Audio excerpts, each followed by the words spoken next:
ভাদ্র মাসের কৌশিকী অমাবস্যা মানেই ত্রিপুরেশ্বরী মায়ের মন্দিরের অপরূপ অপরূপ দৃশ্যের সাক্ষী থাকা। তো বন্ধুরা, তোমরা সবাই কেমন আছো? মায়ের আশীর্বাদে আমি অনেক ভালো আছি। তো বন্ধুরা, ভাদ্র মাসের কৌশিকী অমাবস্যার পূর্ণ রাতে নিশি পূজার সময় মায়ের মন্দিরে যে অপরূপ দৃশ্যগুলি দেখা যায় তা আমি মূলত এই ভিডিওর মাধ্যমে তোমাদের দেখানোর চেষ্টা করব। বন্ধুরা, প্রত্যেক অমাবস্যাতে মায়ের মন্দির এরূপ আলোক সজ্জায় সেজে ওঠে। আর অমাবস্যার এই শুভ সন্ধ্যায় মায়ের স্বরূপ দর্শনে সকলের জীবন সুখময় হয়ে উঠুক। আর এটা ছিল মায়ের সন্ধ্যার সময় আরতিকালীন দর্শন।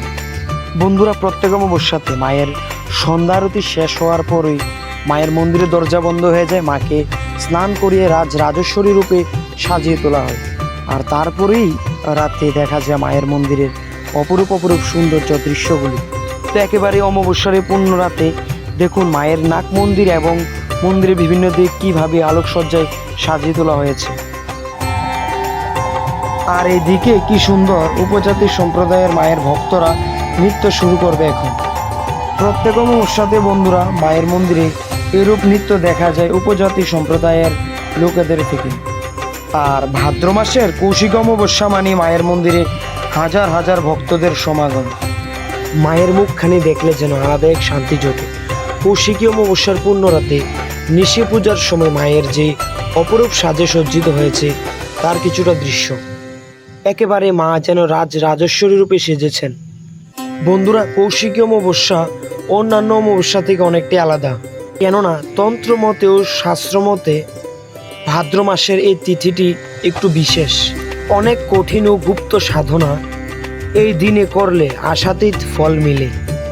সাধক কুলকুণ্ডলিনী চক্রকে জয় করে। বৌদ্ধ ও হিন্দু তন্ত্রে এই দিনের একটি বিশেষ মাহাত্ম্য আছে।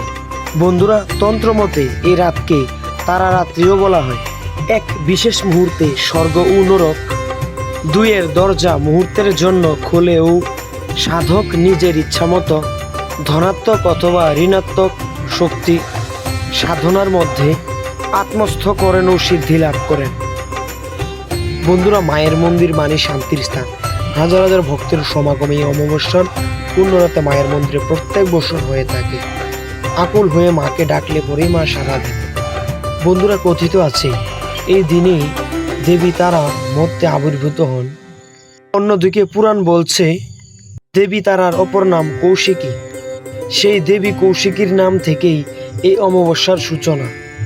পুরাণ মতে তিনি বধ করেছিলেন শম্ভু নিশম্ভু নামের দুই পরাক্রমশালী দৈত্যকে। তবে সেই কাহিনী জানতে গেলে জানতে হবে সতীর পুনর্জন্মের কথা।